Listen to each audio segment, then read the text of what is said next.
O defunto que falava gírias. Não me perguntem como vim parar aqui neste cubículo mal iluminado que os vivos, em sua infinita sabedoria, chamam de Instituto Médico Legal. Tampouco sei explicar por que, mesmo desprovido de corpo físico, ainda conservo a faculdade da fala. E que fala, meus caros?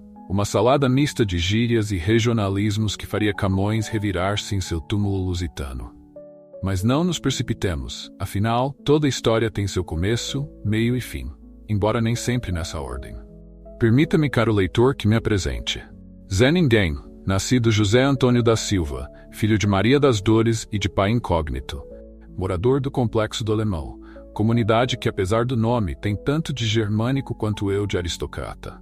Cresci entre becos e vielas, onde o cheiro de feijão se mistura ao de pólvora, e onde o samba e o funk competem com o crepitar das metralhadoras. Mas não pense você, que me lê com tanta atenção, que minha vida, ou melhor, minha morte, se resume a mais uma estatística nas páginas policiais. Oh não! Minha história é digna de um folhetim, repleta de reviravoltas que fariam o próprio Brás Cubas, em suas memórias póstumas, corar de inveja. Tudo começou numa tarde de domingo, daquelas em que o sol castiga sem piedade os telhados de zinco e o cheiro de churrasco se espalha pelos becos como uma promessa de felicidade fugaz.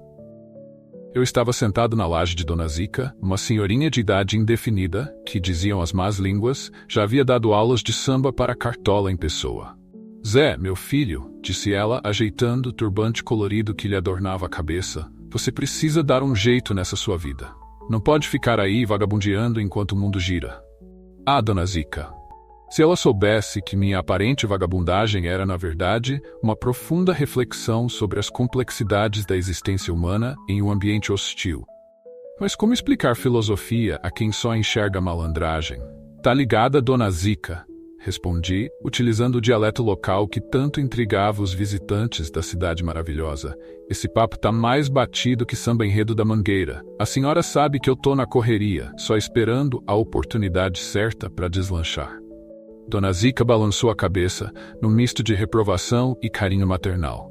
Menino, esse seu jeito de falar ainda vai te meter em confusão. Parece que engoliu um dicionário de gírias e tá vomitando tudo de uma vez.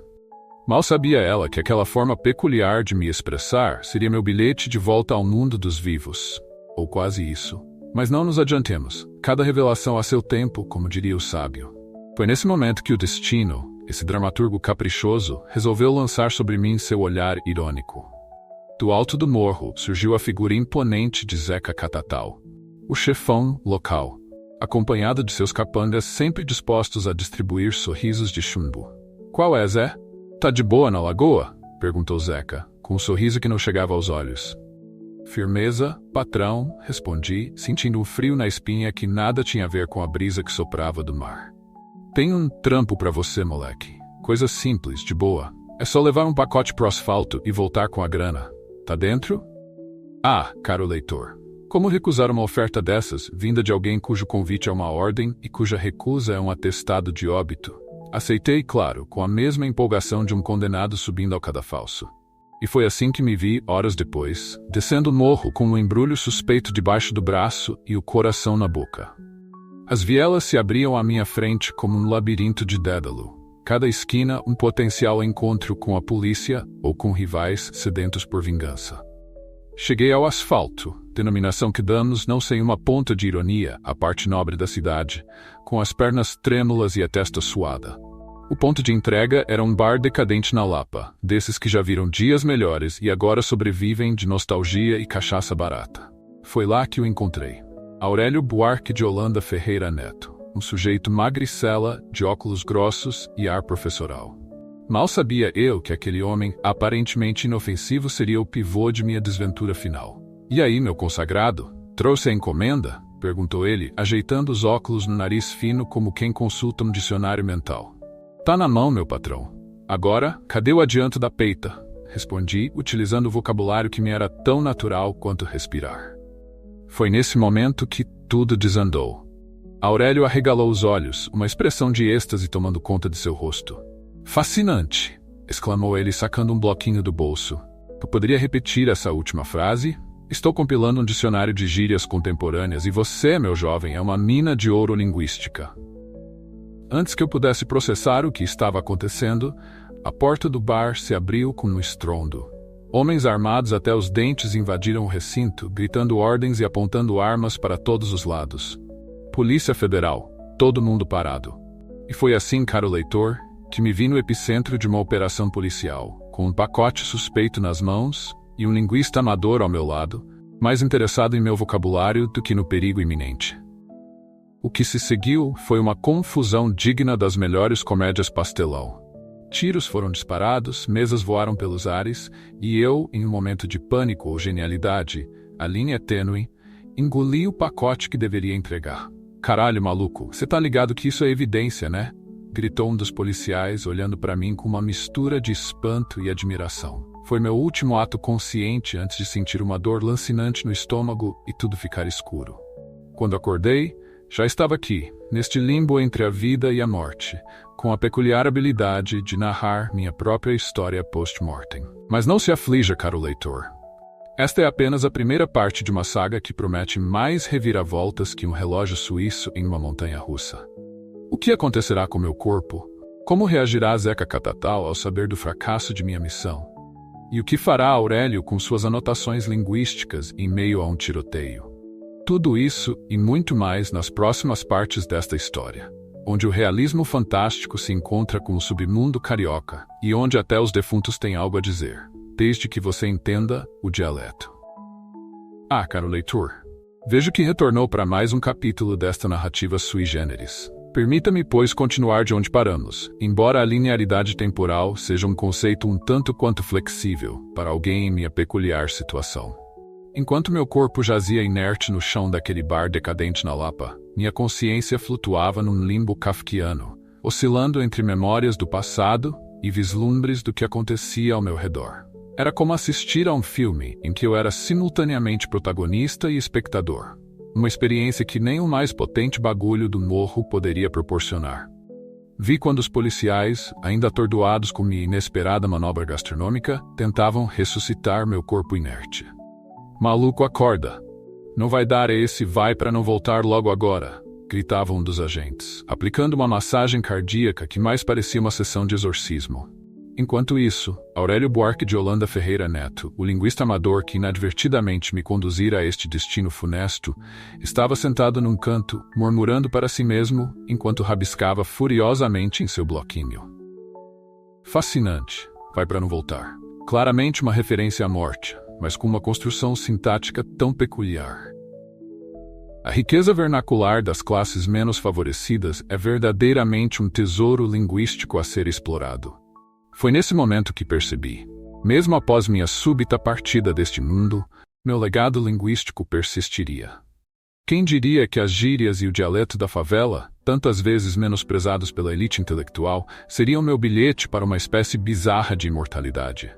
Mas não nos deixamos levar por devaneios filosóficos. A situação no bar era caótica. Os policiais, frustrados com o fracasso em me reanimar, começaram a interrogar os presentes. Aurélio, ainda absorto em suas anotações, foi abordado por um agente de semblante carrancudo. O senhor, que relação tem com o falecido? Aurélio ajeitou os óculos, um sorriso de empolgação acadêmica iluminando seu rosto. Oh, uma relação puramente linguística, eu lhe asseguro. Estava apenas catalogando as peculiaridades dialetais deste jovem tão eloquente. Sabe, estou compilando um dicionário de... Tá de sacanagem, tio, interrompeu o policial, sua paciência claramente no limite. Tem um defunto ali no chão e o senhor tá preocupado com o dicionário? Mas é justamente isso, exclamou Aurélio, os olhos brilhando de excitação. Tá de sacanagem, uma expressão tão rica em significado e contexto. Veja bem, o uso do verbo estar, conjugado informalmente, seguido da preposição de e do substantivo sacanagem, originalmente com conotações sexuais, mas aqui usado para expressar incredulidade ou reprovação. É simplesmente... O policial, claramente sem paciência para uma aula improvisada de linguística, interrompeu Aurélio novamente. Tá bom.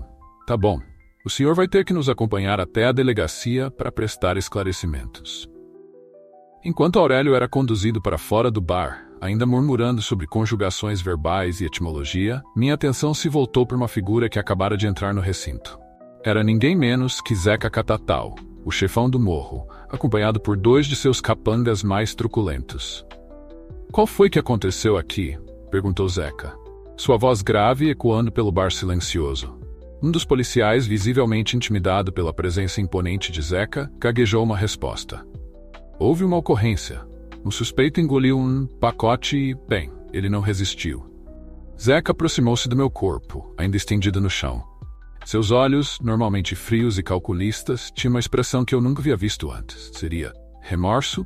Pô, Zé, murmurou ele quase para si mesmo. Não era para ser assim, mano. Você era um moleque responsa.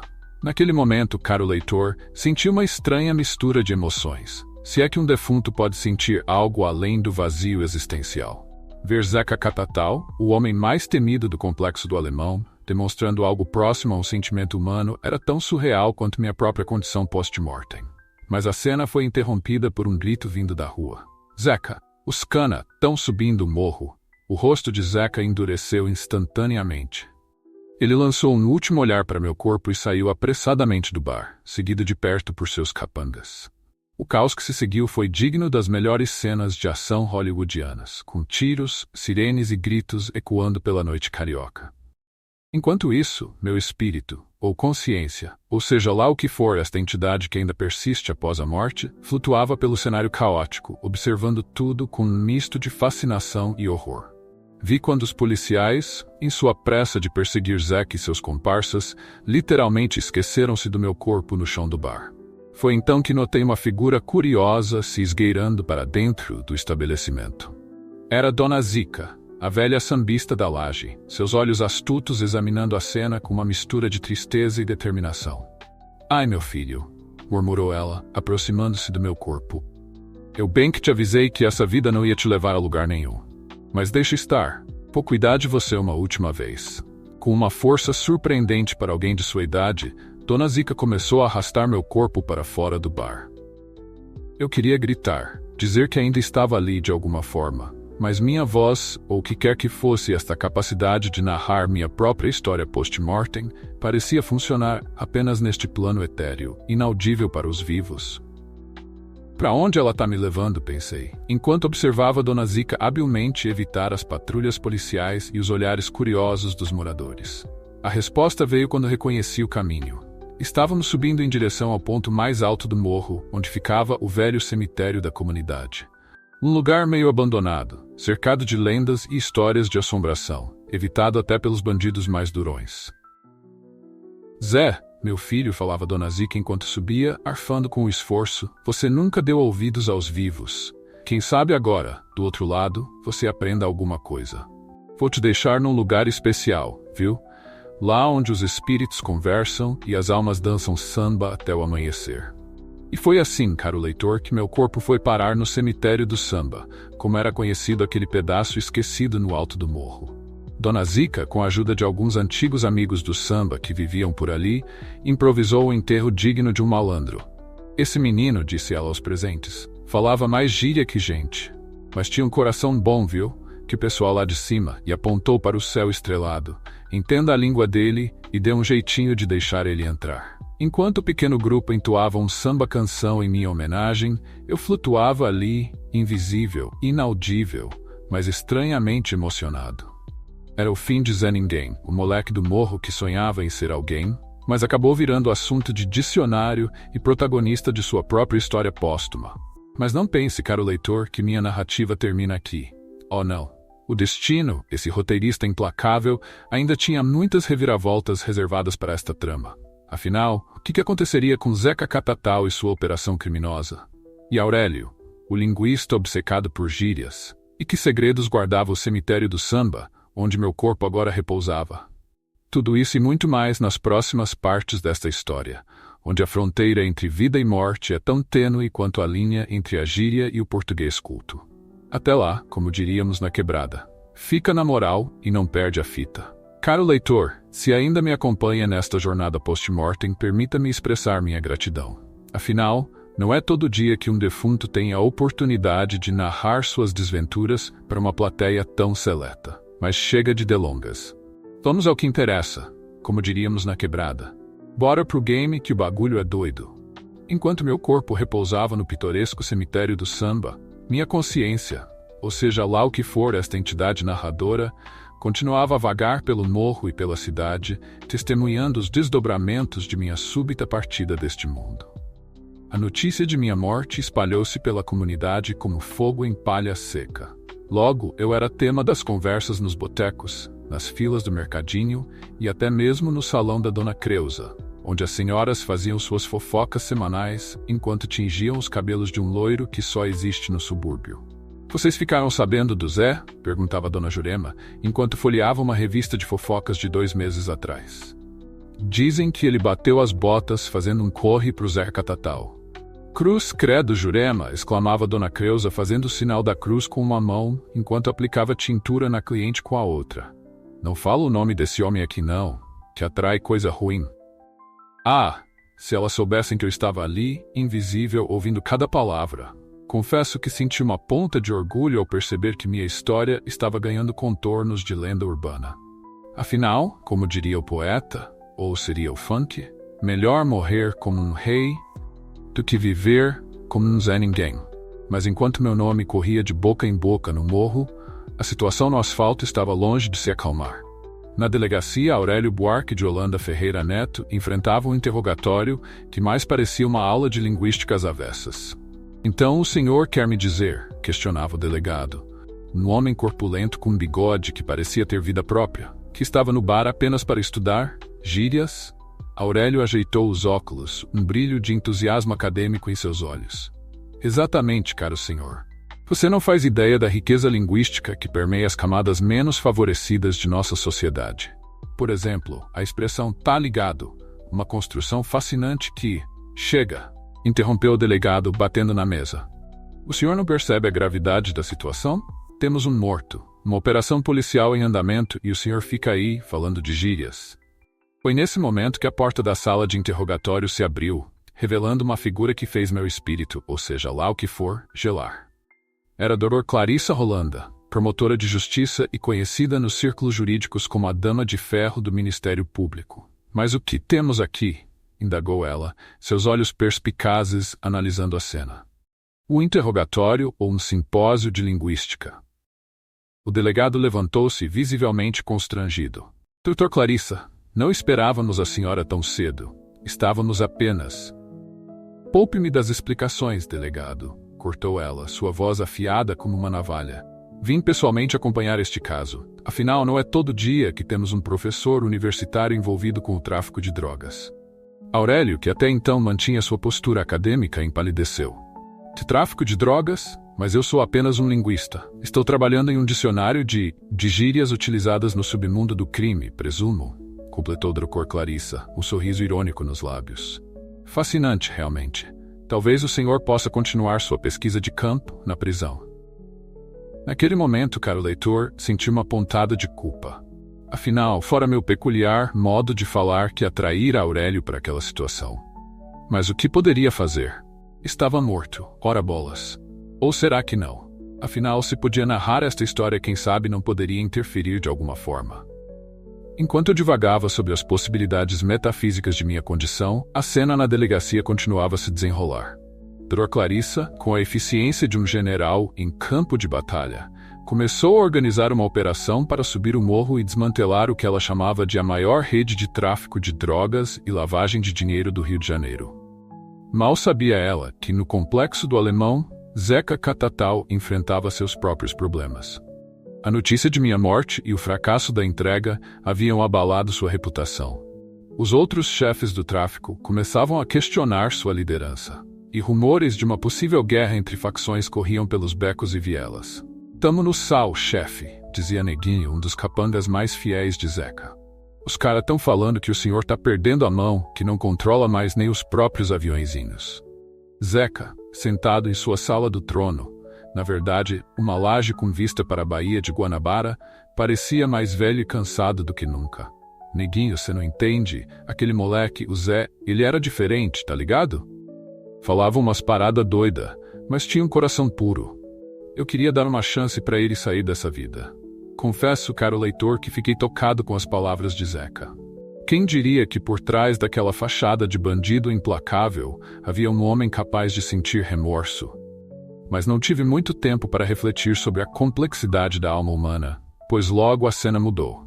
Voltei minha atenção para o cemitério do samba, onde algo extraordinário estava prestes a acontecer. Era noite de lua cheia e uma neblina misteriosa começava a se formar entre os túmulos. De repente, ouvi o som distante de um tamborim, seguido pelo ritmo inconfundível de um samba enredo. Mas que diabos?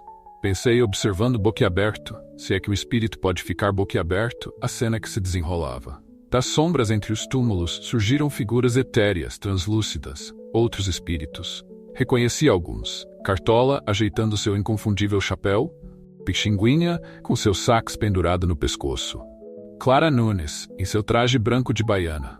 Bem-vindo ao nosso mundo, meu jovem, disse uma voz grave e melodiosa. Era ninguém menos que Noel Rosa, o poeta da vila, que me olhava com um sorriso maroto. Mas, como assim? Gaguejei, esquecendo momentaneamente todo o meu vasto repertório de gírias. Ora, meu caro, respondeu Noel, acendendo um cigarro espectral. Você achou mesmo que a morte era o fim? Aqui no cemitério do samba, a festa nunca acaba. E parece que você foi escolhido para ser o mais novo integrante da nossa roda. Antes que eu pudesse processar o que estava acontecendo, fui arrastado para o centro de uma roda de samba como nunca havia visto antes. Espíritos de sambistas lendários de todas as épocas dançavam e cantavam em uma harmonia sobrenatural.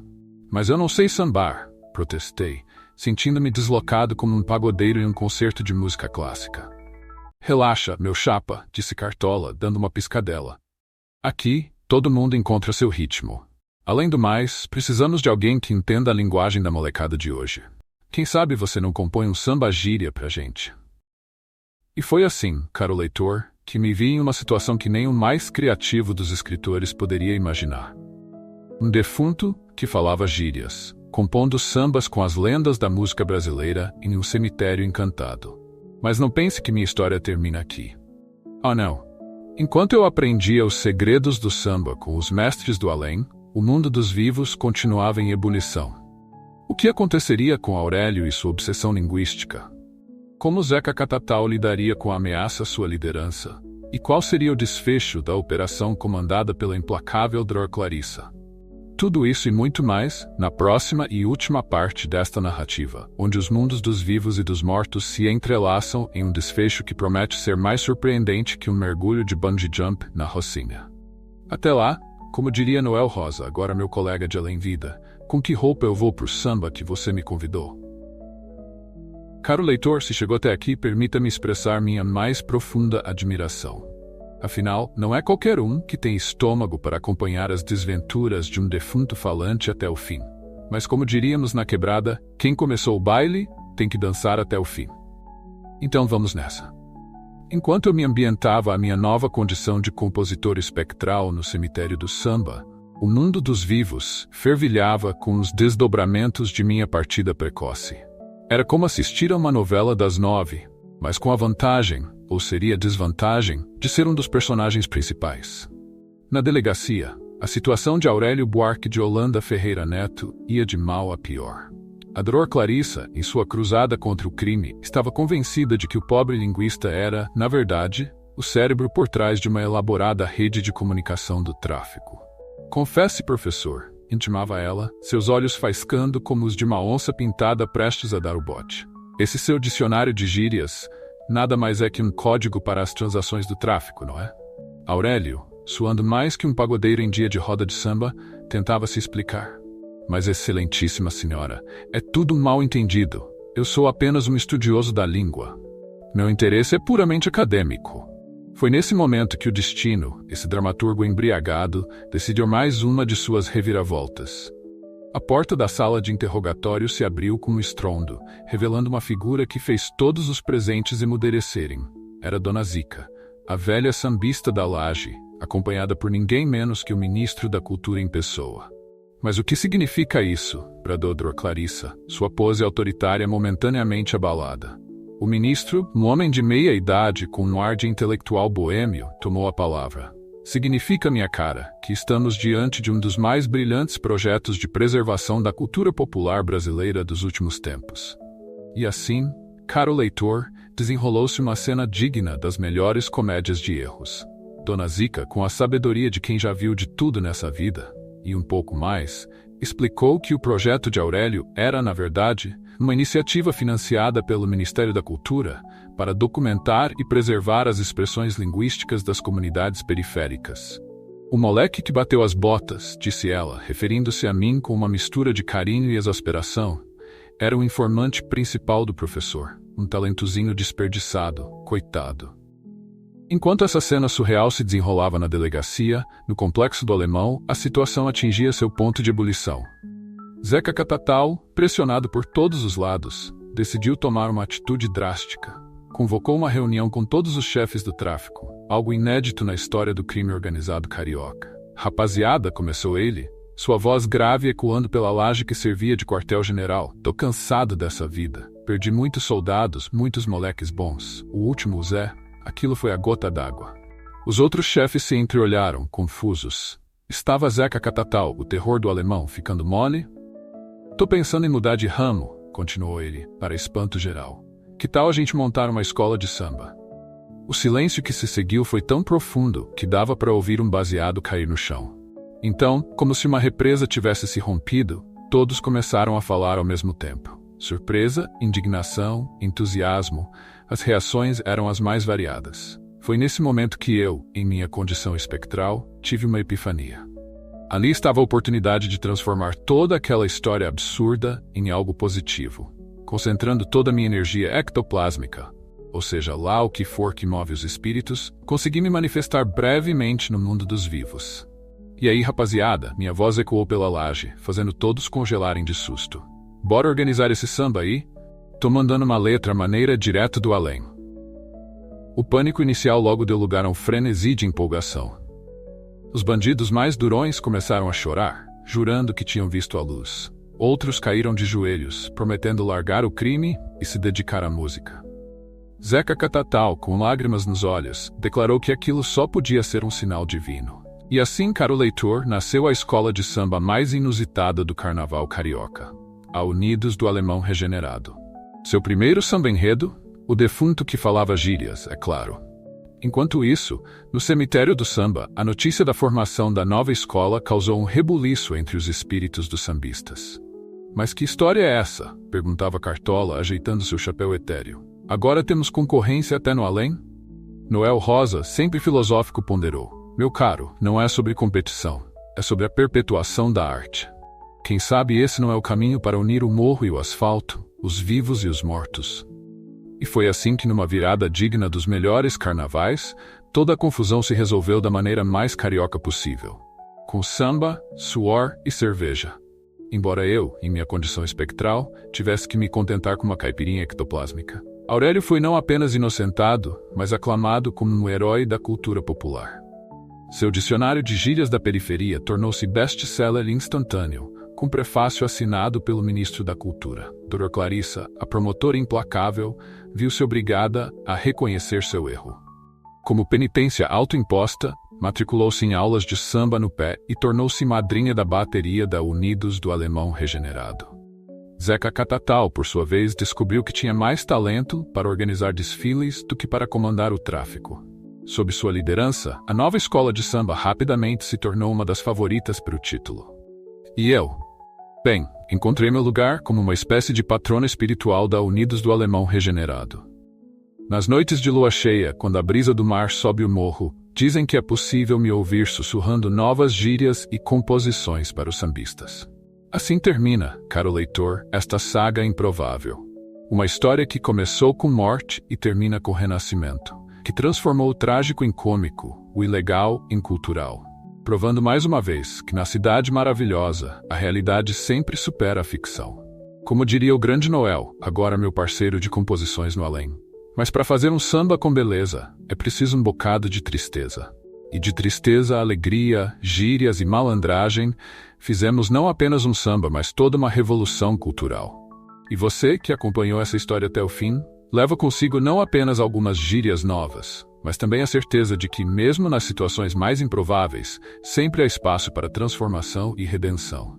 Afinal, como dizemos na quebrada, e agora também no além, a vida é um samba, meu parceiro. O negócio é aprender a dançar conforme a batucada. Fim. Ou seria apenas o começo de um novo samba enredo?